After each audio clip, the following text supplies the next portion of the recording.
এই শক্তি ক্যালোরিগুলা যে ব্যক্তি চুপ রইল, কথা না বলে, ওই ব্যক্তি আল্লাহ পাকের আযাব থেকে, পরকাল জীবনের শাস্তি থেকে, এমনকি শয়তানের ওয়াসওয়াসা থেকে সে মুক্তি পেয়ে গেল। বাইহাকী শরীফের 4 নম্বর খণ্ডের 242 নম্বর পৃষ্ঠায় হযরত আবু যর রাদিয়াল্লাহু আনহু থেকে বর্ণিত, قال رسول الله صلى الله عليه وسلم, তিনি বলেন, দাখালতু আলা রাসূলিল্লাহি সাল্লাল্লাহু আলাইহি ওয়াসাল্লাম, আমি নবীজির কাছে আসলাম, নবীজির কাছে আমি প্রবেশ করলাম, মানে নবীজির নিকট আসলাম। কুলতু ইয়া রাসূলুল্লাহ, আমি বললাম, হে আল্লাহর রাসূল, আউসিনি, আমারে কিছু উপদেশ দেন, আমারে কিছু উপদেশ দেন।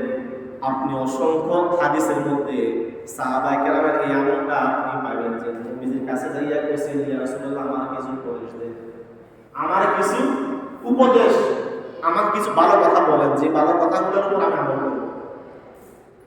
এটা কিন্তু একটা সুন্নাত, এটা একটা সুন্নাত, এটা একটা ভালো মানুষের আলামত যে হুজুর আমার কিছু উপদেশ দেন, আমি কিছু আমল করব। বলেন আমাদের মধ্যে কি অভ্যাসটা আছে? আমরা কোন আলেমের কাছে গিয়ে এটা বলতে পারি না, বলি না যে হুজুর আমাকে একটু উপদেশ দেন, আমি এই উপদেশগুলোর উপর আমল করতে পারি। এই সুন্নাতটা আমরা বুঝি না, জানি না, শুধু অন্যের জন্য উপদেশ বিলাইতে পারি আমরা। আমাদের কাজ হলো শুধু উপদেশ অন্যের জন্য, নিজে উপদেশ গ্রহণ করে আমল করব, ওই মানসিকতা আমাদের মধ্যে নেই। সাহাবায়ে কেরাম অসংখ্য হাদিসের মধ্যে আপনি দেখবেন, ইয়া রাসূলুল্লাহ, আউসিনি, আমার কিছু ওসিয়ত করুন, আমাকে কিছু নসিহত করুন ইয়া রাসূলুল্লাহ। নবীজি বলেন, আলাইকা বিতাউলিস সামতি, আলাইকা বিতাউলিস সামতি, তুমি তোমার উপরে আবশ্যক করে না বিতাউলিস সামতি, লম্বা লম্বা সময় ধরে চুপ থাকা।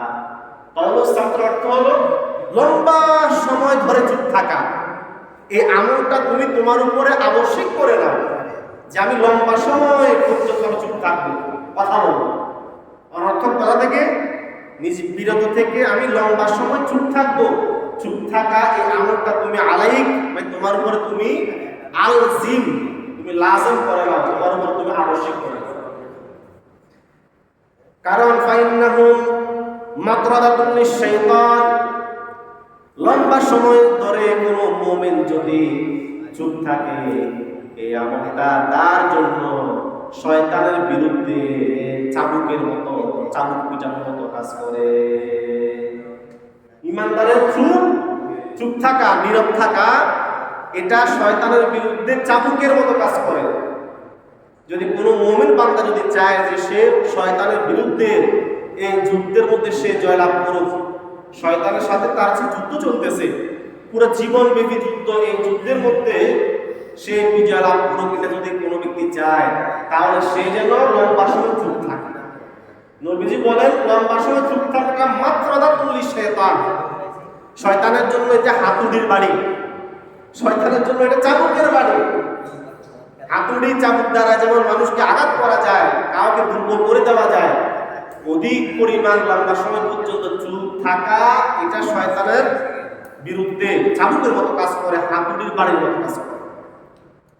আর কি ওয়াউলাকা আলা আমরি দীনিক, অধিকাংশ সময় লম্বা সময় ধরে তোমার চুপ থাকাটা তোমার দিন পালনে তোমাকে সহযোগিতা করবে, দিন পালনে সহযোগিতা করবে, তোমাকে নামাজ পড়ার ক্ষেত্রে সহযোগিতা করবে, কোরআনের তেলাওয়াতের ক্ষেত্রে সহযোগিতা করবে। এক কথায় যত ধরনের ইবাদত আছে, সব ধরনের ইবাদতে তোমার সহায়তা করবে যে আমলটা, ওই আমলটার নাম হলো চুপ থাকা। ওই আমলটার নাম কি ভাই বলেন না? চুপ থাকা। চুপ থাকা, আর কিছু না, বড় কোনো আমল না, সাধারণ থেকে সাধারণ একটা আমল, যে চুপ থাকা, কথা না বলা, হয়তো কথা না বলা, অর্থ কথা না বলা। এই চুপ থাকার আমলটা ওয়াউলাকা আলা আমরি দীনিক, তোমার দ্বীনি যত বিষয় আছে, যত ইবাদত আছে, সব ইবাদতের ক্ষেত্রে তোমাকে সহযোগিতা করবে, তোমাকে শক্তি যোগাবে এই নীরব থাকা, চুপ থাকাটা। সুবহানাল্লাহ। ফাকুলতু জিদনি ইয়া রাসূলুল্লাহ, হযরত আবু যর বলেন, ইয়া রাসূলুল্লাহ, আপনি দুইটা আমাকে নসিহত করেছেন, ইয়া রাসূলুল্লাহ আরো বাড়িয়ে দেন, আরো বেশি কিছু নসিহত আমারে করেন, আরো কিছু নসিহত আমারে করেন। নবীজি বললেন, ক্বালা ইয়াকা ওয়া কাসরাতিদ দিহরিক, তুমি আরো বেশি নসিহত উপদেশ তোমাকে দেওয়ার জন্য বলেছ। তোমাকে আরো একটা গুরুত্বপূর্ণ নসিহত করি, সেটা হলো ইয়াকা ওয়া কাসরাতিদ দিহরিক, তুমি অধিক পরিমাণে হাসি ঠাট্টা থেকে তুমি নিজেকে বাঁচিয়ে রাখো। অধিক পরিমাণে হাসি ঠাট্টা, হাসাহাসি করা, রং তামাশা মেতে উঠা, এটা থেকে তুমি তোমাকে বাঁচিয়ে রাখো। কেন? ফাইন্না দাহকা ইউমিতুল কলবা, ফাইন্না কাসরাতাদ দাহকি ইউমিতুল কলবা, কেননা অধিক পরিমাণে হাসাহাসি করা এটা মানুষের কলবকে মেরে ফেলে, মানুষের কলবকে মুর্দা বানিয়ে দেয়। মুর্দা মানুষ যেমন কথা বলতে পারে না, মুর্দা মানুষ যেমন চলাফেরা করতে পারে না, মুর্দা মানুষের মধ্যে কোনো শক্তি থাকে? বলেন, শক্তি থাকে? মুর্দা মানুষের কোনো শক্তি থাকে না, মুর্দা মানুষের কোনো বৈশিষ্ট্য, মানবিক কোনো বৈশিষ্ট্যই বাকি থাকে না। আমাদের কলবের একটা বৈশিষ্ট্য আছে, কলব তার পুরো শরীরকে সঠিকভাবে নিয়ন্ত্রণ করে। এই কলব যখন নষ্ট হয়ে যায়, পুরা মাথা থেকে পা পর্যন্ত পুরা অঙ্গ প্রত্যঙ্গের ব্যবহারকে সে তছনছ করে দেয়। কলবের একটা বৈশিষ্ট্য আছে। তো জিন্দা কলবের বৈশিষ্ট্য হলো, জিন্দা কলব আপনার মাথা থেকে পা পর্যন্ত পুরো 3.5 হাত এই বডিকে আল্লাহর রাস্তায় চালাবে। জিন্দা কলবের বৈশিষ্ট্য হলো এটা। আর মুর্দা কলবের বৈশিষ্ট্য কি? মুর্দা কলবের বৈশিষ্ট্য হলো আপনার মাথা থেকে পা পর্যন্ত সব অঙ্গ প্রত্যঙ্গ করে আকামে, আকথায়, কুকথায়, কুকর্মে পরিচালিত করবে এই মুর্দা কলবে। তাহলে কলম মুর্দা হলে আমাদের জন্য কিন্তু ক্ষতি। কলম যদি মুর্দা হয় আমাদের জন্য কি ভাই বলেন না? আমাদের জন্য লাভ না ক্ষতি? আমাদের ক্ষতি। তাহলে এই কলমকে যে আমলটায় মুর্দা বানিয়ে দেয়, মেরে ফেলে, ওই আমলের নাম হলো কাসরাতুদ দিহরিক, অধিক পরিমাণে হাসাহাসি করা, বেশি পরিমাণে হাসাহাসি করা। এই জন্য বলেন ফাইন্নাহু ইউমিতুল কলবা, বিশ্বনবী বলেন অধিক পরিমাণে হাসাহাসি করা এটা মানুষের কলবকে মেরে ফেলে, মুর্দা করিয়ে দেয়। শুধু তাই নয়, ওয়ায়াযহাবু বিনুরিল ওয়াজহি, অধিক পরিমাণে হাসাহাসি করা এটা মানুষের শরীরের মধ্যে, চেহারার মধ্যে যে নূর থাকে, উজ্জ্বলতা থাকে, ইমানি একটা নূর থাকে, ওই নূরটাকে অধিক পরিমাণে হাসাহাসিটা কেড়ে নেয়, এটাকে নষ্ট করিয়ে দেয়। চেহারার নূর, আপনি যত চুপ থাকবেন আপনার চেহারার নূর বাড়বে, আপনার আমল ভালো থাকবে। যত বেশি কথা বলবেন, যত হাসাহাসি করবেন, আপনার আমলও নষ্ট হবে, এমনকি কলব মরে যাবে, এমনকি চেহারার নূরটাও উড়ে যাবে, চেহারার নূর বাকি থাকবে না। অধিক পরিমাণে হাসাহাসি থেকে বাঁচতে হবে। বিশ্বনবী আরো বলেন, আমার উম্মতেরা, হযরত আনাস রাদিয়াল্লাহু তাআলা বর্ণনা করেন, আন্না রাসূলুল্লাহ সাল্লাল্লাহু আলাইহি ওয়াসাল্লাম লাকিয়া বাযারিন ফাকালা ইয়া বাযার আলা আদুল্লুকা আলা খাসলাতাইনি।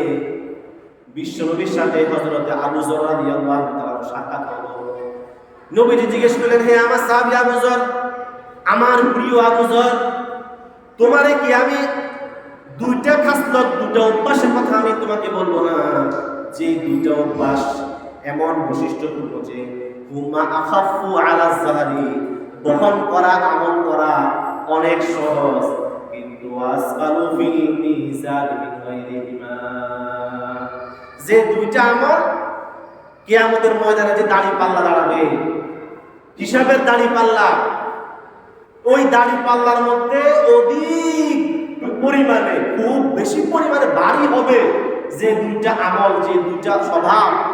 হে আমার সাহাবী আবু যর, তোমারে কি আমি ওই দুইটা স্বভাবের কথা বলে দেব না?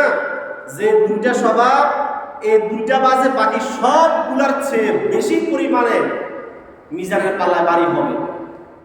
আচ্ছা বলেন, সাহাবায়ে কেরাম একই তো হলো আমলের জন্য পাগল করা, মানে কোন আমলটা নবীজি কইছে ওটারে জানি হইলেও খোঁজ খবর নিয়ে হইলেও ওই আমলটা করাই হলো সাহাবা কেরামের নেশা। আর ওই জায়গাতে এভাবে প্রলোভন দেখানো, এভাবে লোক দেখানো, লোক মানে ভালো লোক আর কি, যে হে আমার সাহাবী তোমার দুইটা আমল কথা কি বলবো, যে দুইটা আমল অনেক হালকা বহন করা, অর্থাৎ আমল করা অনেক সহজ, কিন্তু মিজানের পাল্লায় যার ওজন অনেক বেশি হবে। এভাবে লোক দেখালে তো সাহাবা কেরামের আর বসে থাকার কথা না। হযরত আবু যর বলে, ইয়া রাসূলুল্লাহ, অবশ্যই আপনি আমাকে বলে দেন ওই দুইটা আমল, দুই খাসলত, যে দুইটা আমল বহন করা অর্থাৎ আমল করা অনেক সহজ, কিন্তু মিজানের পাল্লায় যার ভার অনেক বেশি হবে। নবীজি বলেন, ফাকালা আলাইকা বিহুসনিল খুলুক, এক নাম্বার হলো তোমার জন্য যে আমল মিজানের পাল্লায় অনেক ভারী হবে এবং যেটা আমল করা অনেক সহজ, তার মধ্যে এক নাম্বার হলো হুসনুল খুলুক, উত্তম চরিত্র মানুষের সাথে তুমি প্রদর্শন করবে। এক নাম্বার কি ভাই? উত্তম চরিত্র, ভালো আখলাক, মানুষের সাথে ভালোভাবে কথা বলা, হেসে কথা বলা, আন্তরিকতা, মহব্বত, প্রিয়ার মহব্বত দেখালে কথা বলা, এই যে উত্তম আখলাক, উত্তম চরিত্র, এটা মিজানের পাল্লায় অনেক বেশি ভারী হয়ে যাবে। বলেন সুবহানাল্লাহ। এক নাম্বার। দুই নাম্বার হলো ওয়াতাউলুস সামতি, দুই নাম্বার আমল আমার ভাইয়েরা খেয়াল করেন, দুই নাম্বার আমল, যে আমলটা করা অনেক সহজ, মিজানের পাল্লায় অন্য সকল আমলের চেয়ে ভারী, তার মধ্যে দুই নাম্বার হলো তাউলুস সামতি, অধিক পরিমাণে চুপ থাকা। বলেন না সুবহানাল্লাহ। অধিক পরিমাণে কি থাকা?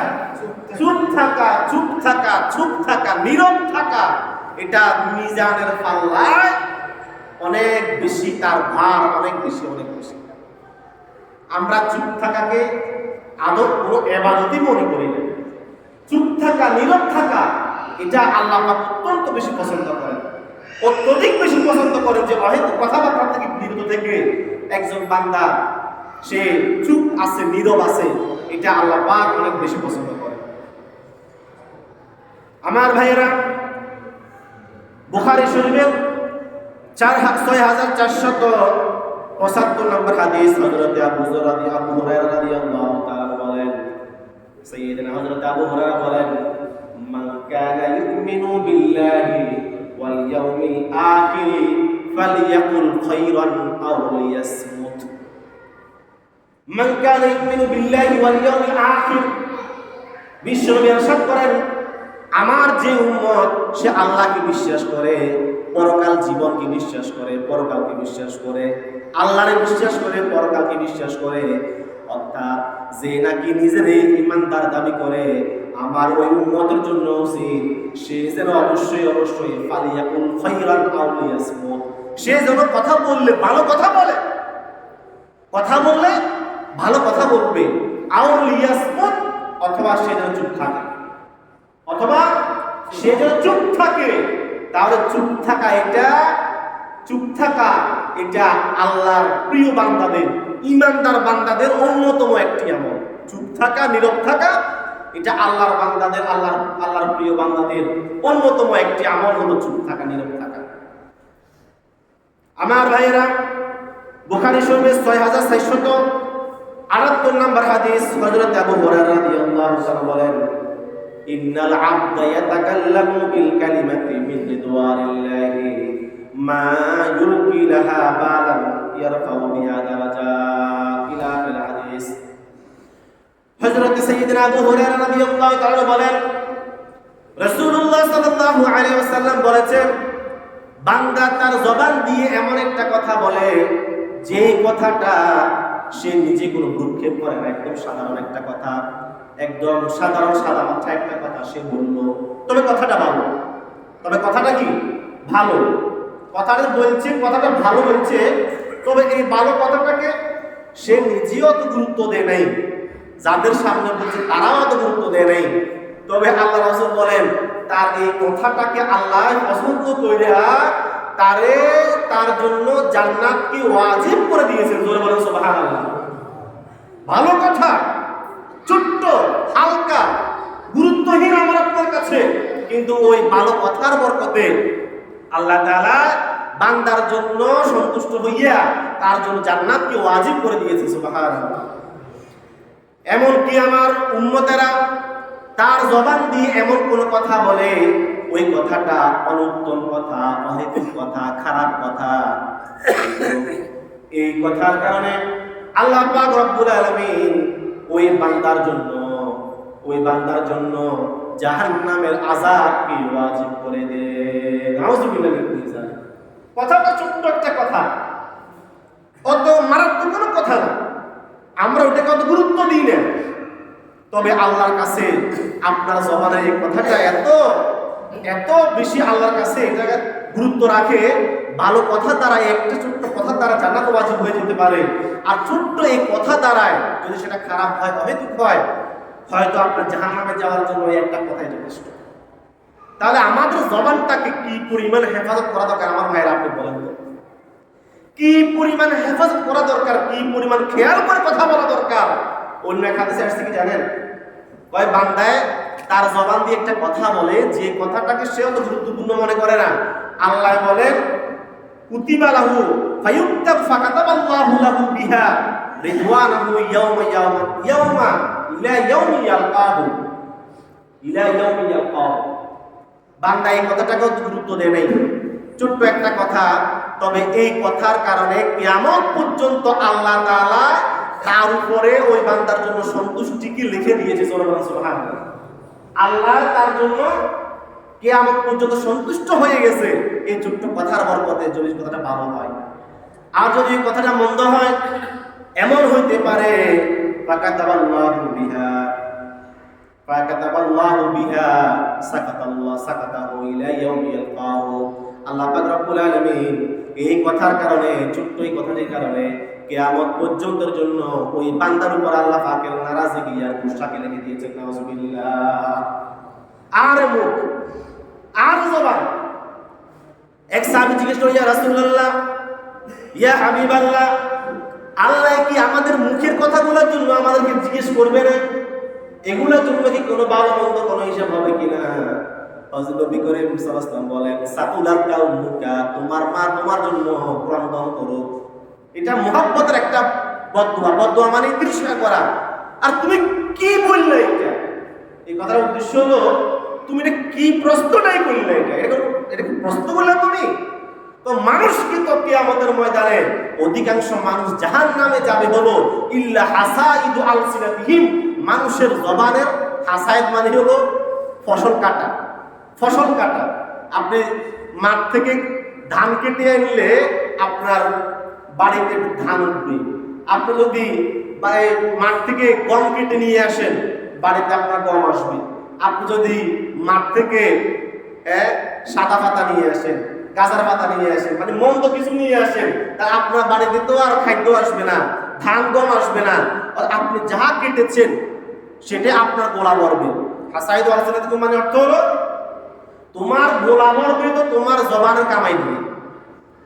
তুমি যদি ভালো কথা বলছো এই মুখ দিয়া, তাহলে তোমার ভালো আমলনামা ওই মুখের কামাই দিয়ে তো ভরবে। আর তুমি যদি মন্দ কথা বলেছো আমার সাহাবী, তাহলে তোমার মন্দ আমল অর্থাৎ খারাপ আমলনামা তোমার তো মুখের আমল দিয়েই, মুখের ফসল আর ফলন দিয়েই তো ভরবে। তুমি কি প্রশ্ন করলে এটা? অর্থাৎ মানুষের জান্নাত আর জাহান্নাম তো নির্ভর করে হলো মানুষের জবানের উপরে। এক কথায় মানুষের জান্নাত এবং জাহান্নাম জবানের উপর, মানুষের কথার উপরে নির্ভর করে। আমার ভাইয়েরা, অনর্থক কথা থেকে বেঁচে থাকা এটা গুরুত্বপূর্ণ, অনেক গুরুত্বপূর্ণ অনর্থক কথা থেকে। এক সাহাবী, বদরি সাহাবী কেন বললাম? বদরি সাহাবীদের যারা নাকি শুধু বদর যুদ্ধে যারা শরীক হয়েছে তাদের মর্যাদা এরপরের সকল সাহাবীর চেয়ে বেশি। বদরি সাহাবী 313 জন যে বলা হয়, এই 313 জন বদরি সাহাবীদের মর্যাদা এত বেশি। এই 313 জন বদরি সাহাবীর নাম উল্লেখ করে যদি কোনো দোয়া করা হয়, আল্লাহ তাআলা ওই দোয়াকে অবশ্যই কবুল করেন। জোরে বলেন সুবহানাল্লাহ। এত মর্যাদাপূর্ণ ওই সাহাবায়ে কেরাম। আর ওই যুদ্ধে যদি শহীদ হয়, তাহলে ওই শহীদের মর্যাদা কত বেশি, ওই শাহাদাতের মর্যাদা কত বেশি। এক সাহাবী যিনি বদর যুদ্ধে শহীদ হয়েছেন। শহীদ হওয়ার পরে লাশ আনা হয়েছে মদিনাতে। আনার পরে ওই সাহাবীর বোন, ভাই মারা গেলে বোন কান্নাকাটি করে স্বাভাবিক, তো বিলাপ করতেছে, একটু কান্নাকাটি করতেছে, হায় রে আমার জান্নাতি সাহাবী। কান্নাকাটি বিলাপ করতে কি বলছি, হায় রে আমার জান্নাতি সাহাবী। ওই সাহাবীর ধারণা ছিল যে আমার ভাই নবীর সাহাবী, বদর যুদ্ধে জিহাদ করেছে, জিহাদ করতে করতে শাহাদাত বরণ করেছে, এর চেয়ে বড় মর্যাদা আর ফজিলত আর কি আছে? তো জান্নাত আমার ভাই না পেলে আর কে পাবে? স্বাভাবিক সাধারণ বিচার।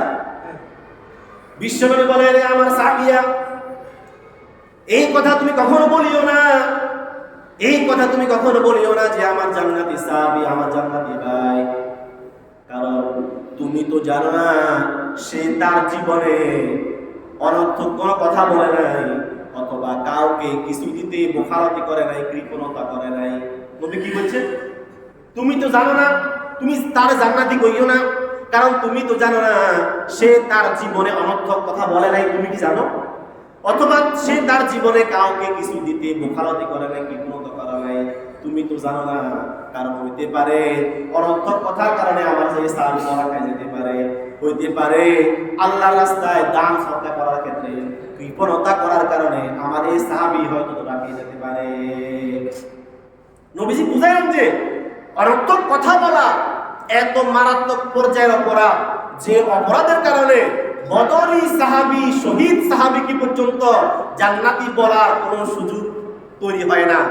অর্থাৎ জান্নাতে যাওয়ার ক্ষেত্রে অনর্থক কথা যে কারোর জন্য প্রতিবন্ধকতা তৈরি করতে পারে। এটা কত বড় অপরাধ, কত বড় গুনাহ, অনর্থক কথা বলা। আমার ভাইয়েরা, এই জবান আমাকে আপনাকে জাহান্নামে নেওয়ার জন্য যথেষ্ট। আর এই একটা জবানই আমার আপনার জান্নাতে যাওয়ার জন্য যথেষ্ট, আর কোনো কিছু প্রয়োজন নেই। এই মুখ মুখ মুখ এই জবানটা একটু আল্লাহর বাস্তে জবানটা হেফাজত করিয়ে, মুখটাকে হেফাজত করবেন। কারণ রাসূলুল্লাহ বলেন, বান্দা এমন একটা কথা কয় যে কথার কারণে ইয়াহবি বিহা ৭০ খরিফান ফিল জান্নাহ, ৭০ খরিফান ফিল জান্নাহ, ৭০ খরিফ জাহান্নামের নিচে বান্দা পতিত হয়ে যায় একটা অনর্থক কথার কারণে। জোরে বলেন না নাউজুবিল্লাহ। একটা অনর্থক কথার কারণে, মন্দ কথার কারণে আল্লাহর বান্দা জাহান্নামের ৭০ খারিফ নিচে তলানিতে চলে যায়।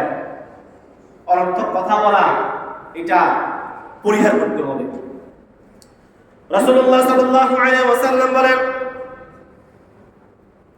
আমার কিছু বান্দা আছে যারা নাকি কথা বলে মানুষের মজমা জমায়, একসাথে ১০ জন ৫ জন ২-৪ জন বসলে ওই মজমার মধ্যে কিছু লোক থাকে যারা নাকি মানুষকে কথা বলিয়া বিভিন্ন ধরনের কথা বলিয়া হাসায়, মজা দেয়, কৌতুক করে। আছে না ভাই? আছে না? মজা দেয়, কৌতুক করে, মানুষকে হাসায়। ওই কথাগুলা অবাস্তব, কথাগুলা মিথ্যা, কথাগুলা অনর্থক। নবীজি বলেন, সাবধান সাবধান সাবধান, আমার উম্মত এই কাজটা জীবনে করিও না। যদি তুমি এটা করো, ওয়াইলুন লাহু, তোমার জন্য ধ্বংস, তোমার জন্য ধ্বংস অনিবার্য। যদি তুমি মানুষকে হাসানোর জন্য মিথ্যা কথা বলো, মিথ্যা কৌতুক করো, মিথ্যা রম্য তুমি রচনা করো, মিথ্যা কৌতুক বলে তুমি মানুষকে হাসাও, তাহলে ওয়াইলুন লাহু ওয়াইলুন লাহু ওয়াইলুন লাহ। নবীজি একবার বলেন নাই, দুইবার বলেন নাই, তিনবার এই কথা উল্লেখ করেছেন যে তুমি নিশ্চিত ধ্বংস হবে। এমন লোক কিন্তু আমাদের মাঝে আছে। সমাজের বৈঠকের মধ্যে বসলে মানে হের লাই আর কথা কম যায় না, মানে সবাই ওর কথা শুনতে হয়। আর হে বানাই ওই অমুকের কথা, তমুকের কথা, অমুক আমলের কথা, তমুক আমলের কথা, অমুক জেলার তমুক মন্ত্রীর কথা, এমপির কথা, মানে যত কথা আছে একটা কথাও তার জবান এড়াতে পারে না। এমন লোক আল্লাহর পক্ষ থেকে ওয়াইলের শিকার হবে, ধ্বংসের শিকার হবে, ধ্বংসের শিকার হবে, ধ্বংসের শিকার হবে। আল্লাহ আমাদেরকে হেফাজত করতে বলে আমিন। বিশ্বনবী বলেন, মুসলিম শরীফের ৭ নম্বর হাদিস, হযরত হাফস ইবনে আসিম রাদিয়াল্লাহু তাআলা থেকে বর্ণিত, قال রাসূলুল্লাহ সাল্লাল্লাহু আলাইহি ওয়াসাল্লাম, কাফা বিল মারই কাসিবান আই ইউহাদ্দিসা বিকুল্লি মা সামিআ। মানুষ মৃত্যু হওয়ার জন্য, তার কথাটা মিথ্যা হওয়ার জন্য এতটুকু যথেষ্ট যে আমার উম্মত শুনে কোন একটা কথাকে প্রচার করে, বলা শুরু করে, যাচাই করে না, বাছাই করে না, কাউকে জিজ্ঞেস করে না, যাচাই বাছাই ব্যতীত ওই কথাটারে সে বর্ণনা করা শুরু করে, মানুষের কাছে বলা শুরু করে। আমাদের স্বভাব কথা একটা শুনলে ওইটা 10 জন 5 জনের যদি না কই তাইলে আর মন করে না, কথাটা প্রচার করা ছাড়া আমাদের ভালো লাগে না। আপনার এত দায়িত্ব কেন নেন আপনি? সমাজের সব কথা আপনি প্রচার করবেন, ভালো মন্দ অনর্থক এই কথাগুলো আপনি প্রচার করবেন, এত দায়িত্ব নিয়েন না। কারণ আপনি যে কথা শুনেছেন ওই কথা মানুষকে যদি আপনি বলেন বিকুল্লি মা সামিআ, অথচ আপনি ওই কথাটা যাচাই করেন নাই, ওই কথাটা বাস্তবতা আপনি তালাশ করেন নাই, এমনি শুনছেন তো সাথে সাথে কান দিয়ে ঢুকছে, সাথে সাথে আপনি মুখ দিয়ে বের করে দিলেন। আল্লাহর নবী বলেন আমার ওই উম্মত হলো মিথ্যাবাদী উম্মত। কি উম্মত বলেন না? মিথ্যাবাদী উম্মত। আপনি শাসক হলেও আপনার কাছে কেউ যদি বিচার নিয়ে আসে, আপনি দ্বিতীয় পক্ষের কথা শোনাবে তো আপনি বিচার করতে পারবেন না। দ্বিতীয় পক্ষের অপর পক্ষের বর্ণনা শোনাবে দিত আপনি বিচার কোনোভাবে করতে পারবেন না। হযরত লুকমান হাকিম বলেন তোমার কাছে কেউ একজন আসি নালিশ দিচ্ছে যে অমুক ব্যক্তি আমার 1 চোখ খুলে ফেলছে। কি নালিশ দিল ভাই? কি নালিশ দিছে? আমার 1 চোখ খুলে নিয়ে গেছে। এমনকি বাস্তবে তার 1 চোখ লগে নাই, রক্ত ঝরতেছে। তুমি ততক্ষণ পর্যন্ত বিচার করবে না যতক্ষণ পর্যন্ত অপর ব্যক্তির ওই বিবাদীর তুমি বক্তব্য না শুনবে। হইতে পারে এই বাদী ব্যক্তি তার 2টা চোখ খুলি তোমার কাছে নালিশ দিতে আসছে। হইতে পারে এই লোক যার বিরুদ্ধে নালিশ দিতে আসছে হয়তো তার চোখ 2টা খুলি তোমার কাছে নালিশ দিতে আসছে 1 চোখের ব্যাপারে। সাবধান, শুনেই কোনো মন্তব্য করা যাবে না, শুনেই কোনো কথাকে বিশ্বাস করা যাবে না, শুনেই কোনো কথাকে প্রচার করা যাবে না। আপনাকে যাচাই করতে হবে। যদি যাচাই করার পরে যদি আপনার যদি কথাটাকে প্রচার করা বলাকে যদি আপনার দায়িত্বের মধ্যে পড়ে মনে করেন যে কথাটা বলা দরকার, তা আপনি বলিয়েন, অন্যথায় আপনি ফালিয়াস মুখ অত চুপ থাকিয়েন। আর এমন কোনো কথা বলা উচিত না যে কথা আল্লাহ পাক নারাজ হয়, যে কথায় আল্লাহ পাক নারাজ হয়। এমনকি আমাদের কথার মধ্যে আমরা যদি দোস্ত বন্ধু একসাথে হইতো তাহলে দুনিয়ার অনেক খারাপ খারাপ কথা, অনেক মন্দ কথা, অনেক গুনাহের কথা, অনেক বিভিন্ন গুনাহের বর্ণনা দোস্ত বন্ধুকে দিতে থাকি আমরা। হাদিস শরীফে আসছে, বুখারী শরীফের 6069 নম্বর হাদিস। আল্লাহর বান্দা রাতে একটা গুনাহ করে, রাতে একটা অন্যায় করে, অপরাধ করে, গুনাহ করে। তো ওই গুনাহটা এমন জায়গায় করেছিল যে দুনিয়ার কেউ জানতো না, আল্লাহ ছাড়া দুনিয়ার আর কেউ জানে না ওই গুনাহটা সে করছে। তো আল্লাহ কি করছে? আল্লাহ তাআলা তার ওই গুনাহের উপরে একটা চাদর বিছাই দিছে, একটা চাদর বিছাই দিছে। যেহেতু আমার এই বান্দা গুনাহ করছে, কেউ দেখে নাই, কারোর সামনে সে যাই করে নাই, কাউকে সেটা বলে নাই, যাক আমি এটা গোপন রাখলাম, আমিও কাউকে বলবো না। কিন্তু আল্লাহ নবী বলেন এই গর্দব, এই গাধা, সে সকালে উঠা তার এক বন্ধুর কাছে এটার বর্ণনা দেয় যে জানো বন্ধু যে আমি রাতে এই গুনাহটা করছি, জানো বন্ধু আমি রাতে এই অন্যায় অপরাধটা করছি, এই আল্লাহ নাফরমানিটা করছি।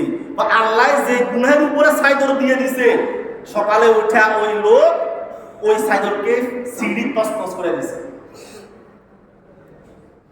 এই জন্য আল্লাহ রাসূল বলেন আল্লাহ তাআলা ইন্নাল্লাহা ইয়াগফিরু কুল্লু উম্মতি মুআফান ইল্লাল মুজাহিরুন।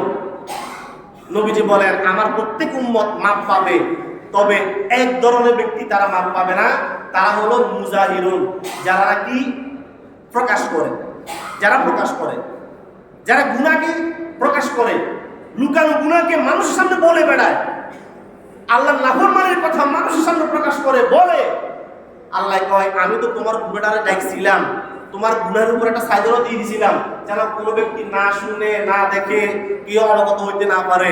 তুমি আমার এই সাইদরটারে কাটি সিঁড়ি তসতস করে তুমি এখন মানুষ সামনে বলা শুরু করছো, এই আমি ওই গুনাহ করছি, আমি ওই গুনাহ করছি, আমি ওই গুনাহ করছি। আল্লাহ কয় তোমার মতো বান্দার আমি মাফ করবো না। আমার ভাইয়েরা, মুক্তি ওই যে উকবাই ইবনে আমির রাদিয়াল্লাহু তাআলা বলেছেন, ইয়া রাসূলুল্লাহ আমাদের মুক্তি কিসে, আমাদের মুক্তি কিসে? নবীজি কি বলছেন? আমলিক আলাইকা লিসানাক, আমার সাহাবী তুমি তোমার জবানটারে একটু কন্ট্রোল করো, জবানটারে একটু কন্ট্রোল করো। তুমি তোমার জবানকে কন্ট্রোল করতে পারলে তুমি দুনিয়ার অনেক বিপদ আপদ থেকে, অনেক খারাপ দিকে বাঁচতে পারবা, আর পরকাল জীবনে আল্লাহর অনেক বড় ধরা থেকে তুমি বাঁচতে পারবা, এমনকি শয়তানের ওয়াসওয়াসা থেকে তুমি বাঁচতে পারবা। মুক্তির এক নম্বর ফর্মুলা। 2 নাম্বার হলো ওয়ালিয়াসাকা বাইতুক, 3 নাম্বার হলো ওয়াবকি আলা খাতিয়াতিক। এই দুইটা আলোচনা আমরা বাকি থাকলো আগামীতে করব ইনশাআল্লাহ। আল্লাহ তাআলা আমাদের সকলকে এই কথাগুলোর উপর আমল করার, আমাদেরকে সকলকে তৌফিক দান করুন। সকলে বলে আমিন। ওয়া আখিরু দাওয়ানা আলহামদুলিল্লাহি রাব্বিল আলামিন। আসসালামু আলাইকুম ওয়া রাহমাতুল্লাহ।